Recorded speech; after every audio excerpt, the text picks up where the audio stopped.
respects no one. It will take a life for change us for life. We're finding the invisible.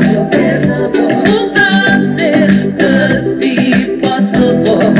It's raining down on us, but we can't give up. Though we can see it, we can surely feel it. Invisible.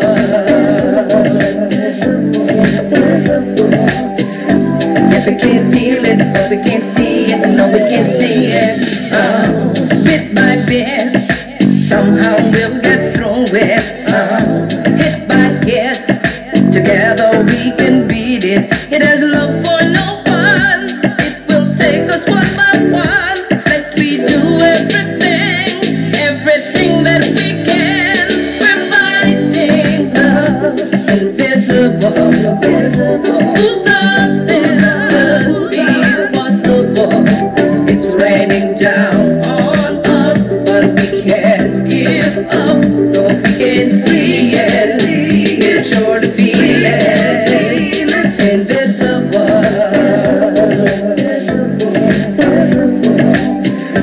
Yes, we can feel it, but we can't see it. No, we can't see it. We must protect each other every day. Not just in times when we're afraid. We can't survive this alone. Everyone must stand, hold their own. What will it take to make us all see that we can win with unity? We're fighting the invisible. Who thought this could be possible? It's raining down on us, but we can't give up. No, we can see it. We can surely feel it. We're fighting the invisible. Who thought this could be possible? It's raining down on us, but we can't give up. No, we can see it. We can surely feel it. Invisible.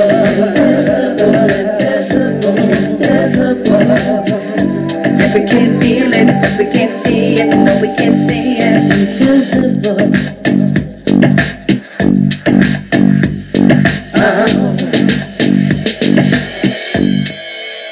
Well, that was Invisible. Yeah, that was one of my first releases for 2021. That came out in January. And if you listen to the lyrics, it will tell you it's all about the pandemic. But some people could say that we're fighting more than just the pandemic as the invisible. Ask some of my Jamaican people.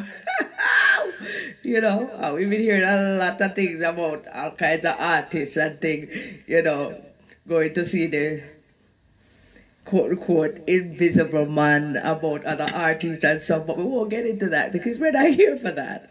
But, you know, I just had to say that, you know, little joke.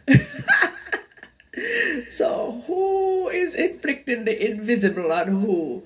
That's not my business. That's not my business. My business here today is a whole different thing. Welcome to From the Couch. I'm JoJo Mac. That was my song Invisible on my Fire and Ice Records label. And, you know, you'll be hearing a lot of my songs on this program, like I promised. So, yeah, Invisible, y'all. It's available online. It's only 99 cents. Get a copy for your car, for wherever. I mean, you know, I'm out here trying to promote the music as well. So, you know, as well as the books. There are the books again. We'll talk about that sometime in the program again. We're always going to talk about the books because I'm going to consistently promote those. So, yeah, we're going to be talking about the books from time to time. All the time. So, welcome to From the Couch. Okay, this is like another episode. What is this? My third episode. Yes, and I'm really excited about it, and I hope you get to be as excited about it as well. Subscribe to my channel, hit the notification button to get your notifications and when it's coming on. I will be doing some live shows, like I said, eventually, but that's gonna be on special occasions. Also, please feel free to comment on the show, comment on the songs, comment on whatever you want to comment on. Like and share alike. Please share, my show so others can see it as well. You never know who might want to hear a little bit about JoJo Mac or hear a little JoJo Mac song. So I'd appreciate that, Yes. Big up yourselves out there, and please just remember to stay safe, because COVID is alive and kicking, and we don't want to lose too many people, like we have been losing over the past how long now. It feels like forever since we've been in this pandemic, and it's kind of depressing. Yeah, it's kind of depressing. Well, today's show is going to be about me entering in 1992, me entering the festival song competition. I bet a lot of people didn't even know that I entered the festival song competition. It was a year that Heather Grant won. Yeah, it was a year that Heather Grant won. I entered with a song. I entered with a song called Festival Heat. I can't even remember the name of the dark song. I entered with a song called Festival Heat, and I should have played that for you on the show here. I'm going to find a way to insert it in the show later on for you, but yeah, it's called Festival Heat. So, yes, I remember I entered from Washington, D.C. I was living in Washington, D.C., and I was looking for a way to promote myself. It wasn't even because I really wanted to enter a festival song competition so much, because the festival song competition came with such a stigma at the time that I think that we still have that stigma. Such a stigma that, once you enter the festival, mainstream is not possible anymore. Or mainstream don't seem possible anymore. Well, I didn't want to buy into that. So I was in Washington, D.C., and people were telling me, oh, the best way to bust out in this industry is to actually go to Jamaica and promote yourself from there. And I thought to myself, what better way but the festival song competition to promote myself. So I entered, I sent in a song, wrote a song, sent it in, and next thing I know, on the Friday, I got a call, it was a Friday I got the call, and was told that, oh, you have to be in Jamaica by Sunday. And man, did I get on that plane fast. I was in Jamaica by the Sunday, and I think we went up to, I don't remember where they have the competition. I can't remember the name of the place right now. But yeah, we went to that place. We went to that place, and they tell us the rules and whatever it was, and what was expected of us, and everyone met there. And myself, I was not the only one from abroad. There was a gentleman from I think he was from Texas. He had a good song as well, and there were so many nice people there. I remember I met a girl named Angel. Angel and her mom. Her mom was always with her, and beautiful young girl. Man, Angel could sing. Angel could sing, but I didn't think that Angel had the right song at the time. But Angel was fierce, yo. Angel was really fierce, and I loved her. And Heather's song was beautiful as well. I liked the women that were in the competition. There weren't many of us women. I think it was just the three of us. I can't remember any other women being in the competition that year. And people would tell you, even maybe some of the people who are going to hear this, they will say how they felt if they remember, Festival Heat. Oh, what a heat in the street, dancing to the festival beat, watching friends and enemies meet, Lord, the music hot and sweet. Oh, what a heat in the street, watching dread and ballad meet. Whatever, right? Through the years we struggle to overcome all our little trouble. We never stop off the way, we tried harder each day. The time has come to get our pay. Let's celebrate Independence Day. Oh, what a heat in the street, dancing to the festival beat. That was a really, really good song. People were loving it. I was getting a lot of props in Jamaica from the people in Jamaica. The people on the streets, they were loving me at the time. I remember I would be walking. One day we went to halfway tree. We were on the shopping center, you know, walking. I think we were buying stuff in the stores. And some school kids, they were like all over me. She, one of them say, him, you know, we're like those, you know, and they were so beautiful, and they would run in front of me and say, oh, what that heat in the street, and I was enjoying it. I loved it. I loved the way they were loving me. Yes, it was a beautiful thing, and the whole experience was fabulous. I'm not even gonna lie, the whole experience, well, except for one little thing, because I think that year they didn't give us the fancy buses. We didn't get, I don't know why we didn't get any fancy bus. The bus that we got, I can't remember if it was one or two buses, but I think it was one. But the bus that we got was a straight up country bus. Ain't even lying about that. Straight country bus them give us. And I don't even think it had AC or anything in it. Like that. So, you know, I couldn't deal with the country bus thing, because I remember when I was a little girl living in the country, living in Clarendon, and when I was to come to Kingston for holidays, every time I get on that bus I would vomit. Yeah, I would throw up. So yeah, so they gave us this country bus thing, right? And I had like 3 or 4 dancers, maybe 4, I think maybe 3, I'm not sure, 3 or 4 dancers. And I had 2 background vocalists that was working with me for the competition. Big up yourself, Alcy and Jerrine. Yeah. You know, I can't remember the name of the dancers. That's so sad. But it's been many years. It's since 1992. And well, the girls, they were from the neighborhood. You know, one girl told us about the others, and we created the dances ourselves. And I remember when we were doing the video for Festival Heat. Oh, what a heat in the street, dancing to the festival beat. I love singing it. When we were doing the video for it, I remember wearing this gold. I love gold, and I can't say I love gold. A long time I love gold. Gold and black was my thing during that time. Anyway, people used to ask me, you know, have anything about gold and black in your closet? And really, I didn't have anything about gold and black in my closet. So anyway, I was wearing a nice short skirt suit. I mean, the little jacket, the little bolero type jacket, the little short skirt, and more than likely something inside, and my boots. I love boots. I still love boots. It's part of my persona. I you know, part of my image. You're going to always find me in sunglasses, boots, and big hair. That's my thing right there. Sunglasses, boots, and big hair.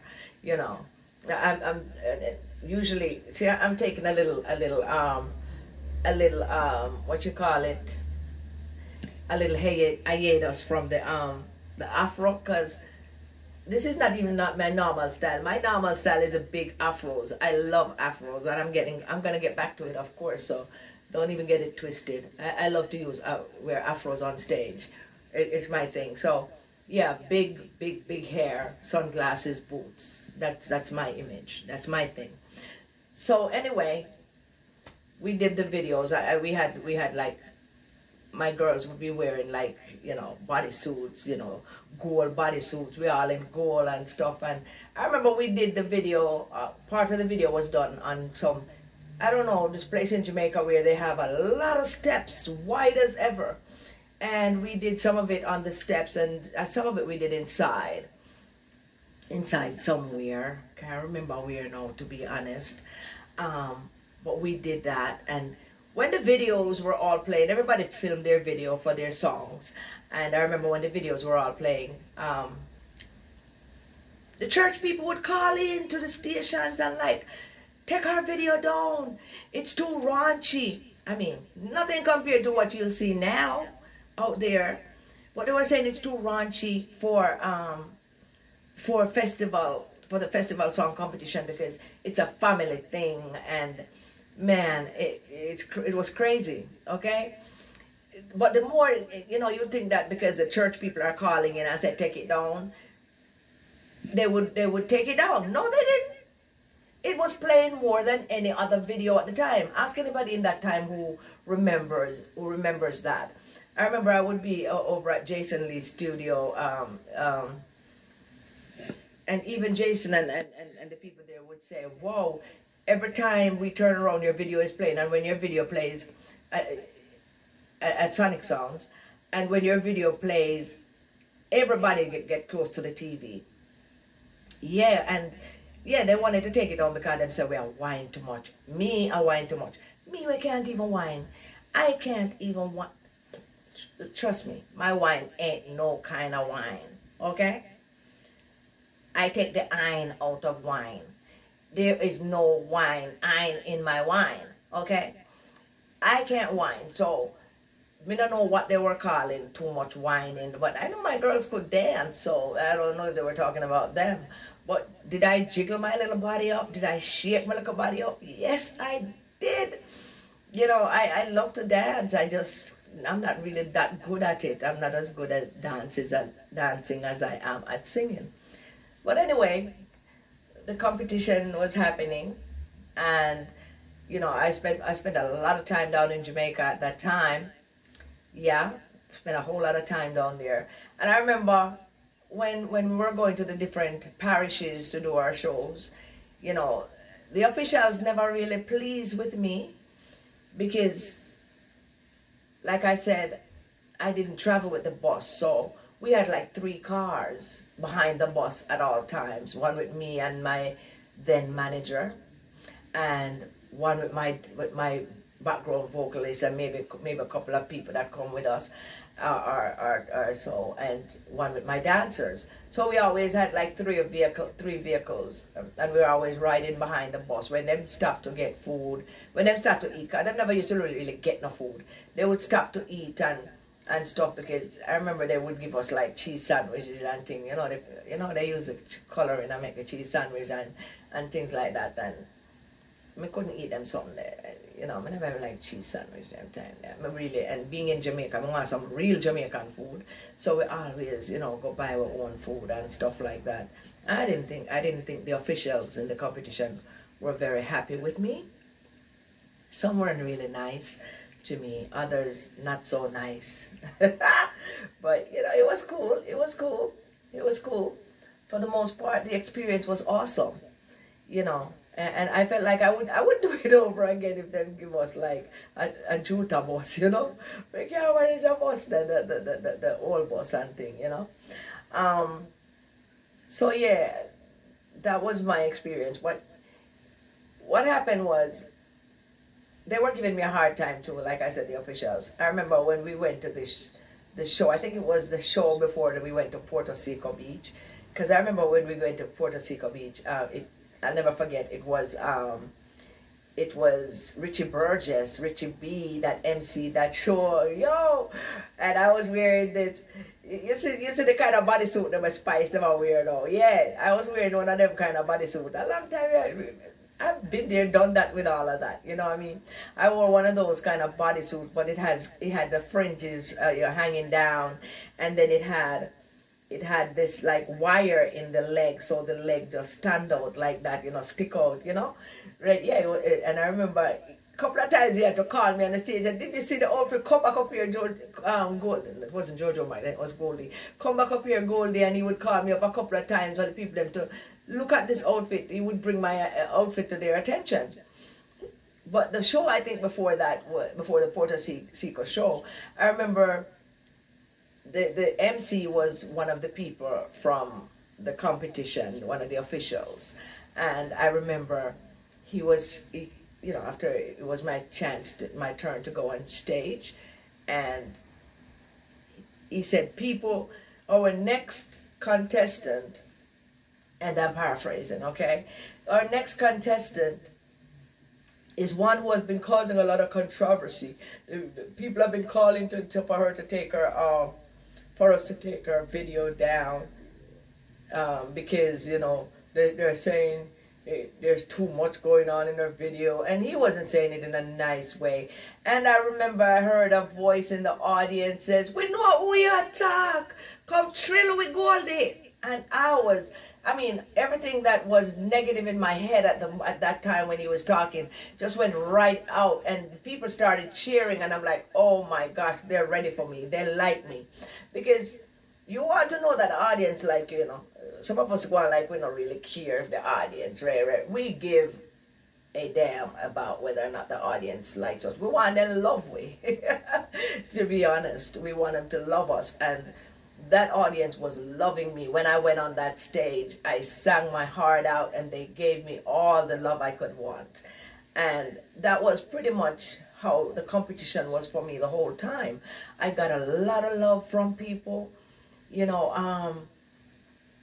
I felt like I was one of, if not the most popular, I was one of the most popular. I think I was the most popular person in the competition at the time, because people were everywhere I go, no matter how many of us are there, when we are all there. People are like, Goldie, Goldie this, Goldie that. They were loving me. And, you know, I'm not to take anything from anyone else, because I'm sure people were loving the other people as well. You know, but I could feel that energy and that love coming from the people in Jamaica, and I'm like, wow, you know, I felt really good about it, knowing that, you know, I live at DC at the time, and, you know, knowing how people feel about, because they're not too, sometimes they're not too like when they are foreign and come home and I try to something, you know, them prefer to people who stayed back and stuck with it. So, yeah, eventually, Heather Grant won the competition. Yeah, I can't remember the name of her song, but she had a wonderful song as well. It wasn't as festive as my song, but she had a wonderful song. And I guess they couldn't deny me everything, so they gave me Best Arranged Song. I remember I got $183,000. Yeah, for for Best Arranged Song, something like that. I think 183,000. Yeah, I wonder how much they did give for Best Arranged Song at the time. So I did, you know, get something. And I don't think they had like second and third place and all of that, because they just gave me Best Arranged Song. I didn't even know that was a thing in the competition. But in my head, I was thinking them feel bad, because most everyone thought my song was going to win the competition. And then the flair that we brought to it, you know, me and my girls, you know, the flair that we brought to it, you know. So, yeah, that was it. So after Heather won, I remember we went to, it wasn't the stadium, I think it was the arena.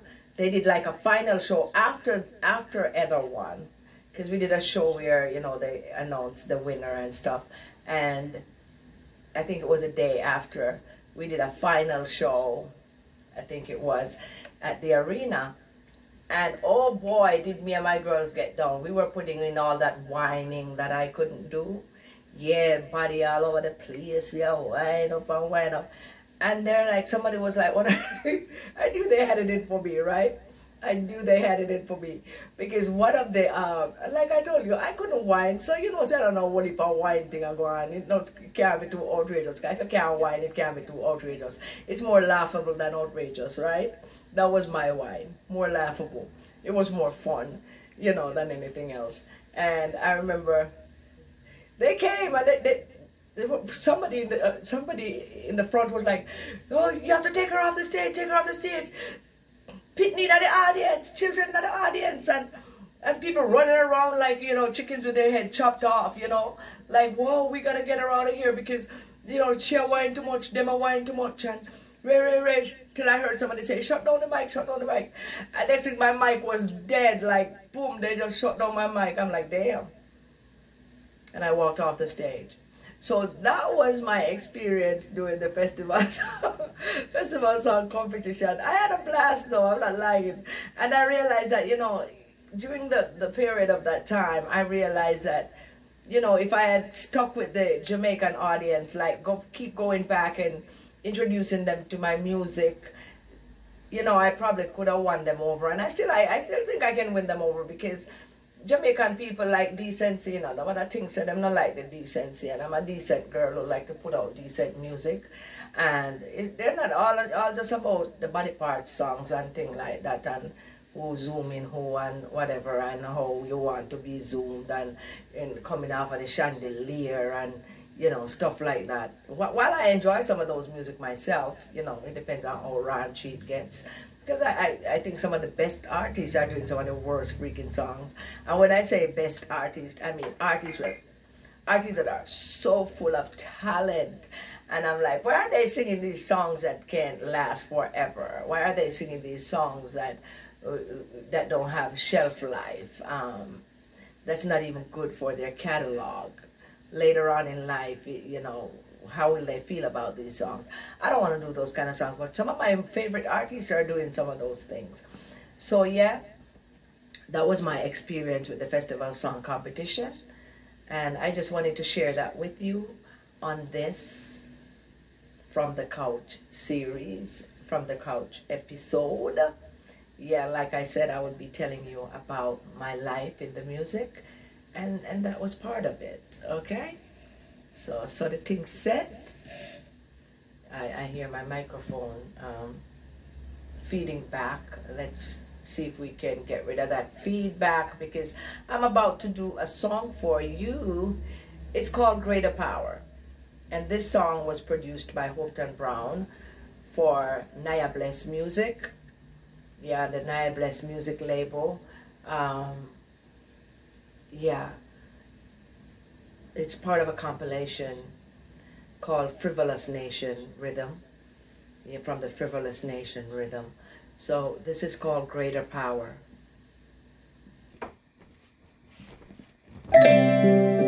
Lord, give me strength as I go on my way. Give me the will to fight one more day. Lord, from the start, you know my heart. That's why I'm singing. Every step I take, I pray that you'll never let me stray. Be the one by my side. Be my guide. On a road that never ends, I know you're my only friend. On you I can depend. You are my right. I pray you'll stay right here by me. Never let me go. Never let me go. No. I believe in a greater power.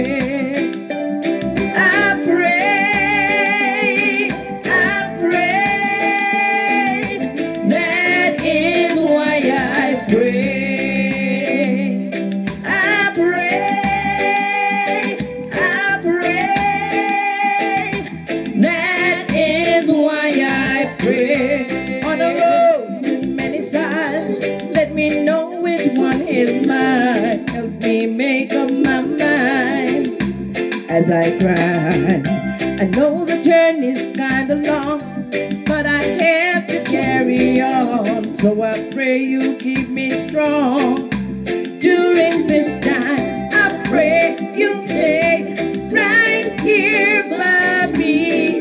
Never let me go, never let me go. No. I believe in a greater power.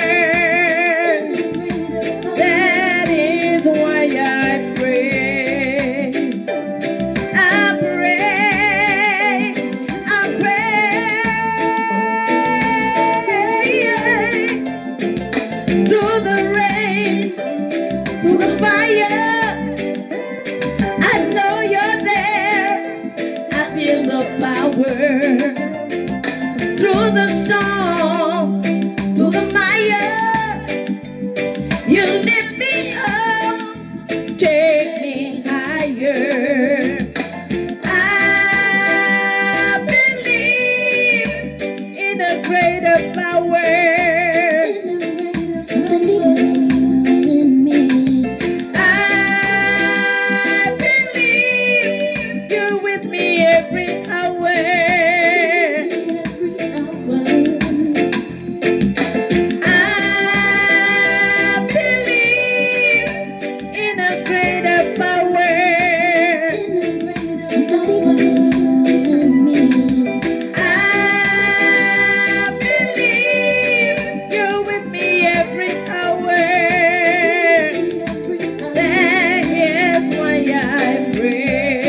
Yeah, so that was called Greater Power, and I thank you for sticking and staying. Yeah, like, share, comment, subscribe, okay, to the channel, because there's much more to come from the couch, okay? I'm JoJo Mac, and I'm saying bye-bye. That's it for this episode of From the Couch with JoJo Mac. Please don't forget to like and share and comment. And if you haven't, subscribe. And don't forget to click the bell icon to be notified when the next upload happens. Thank you.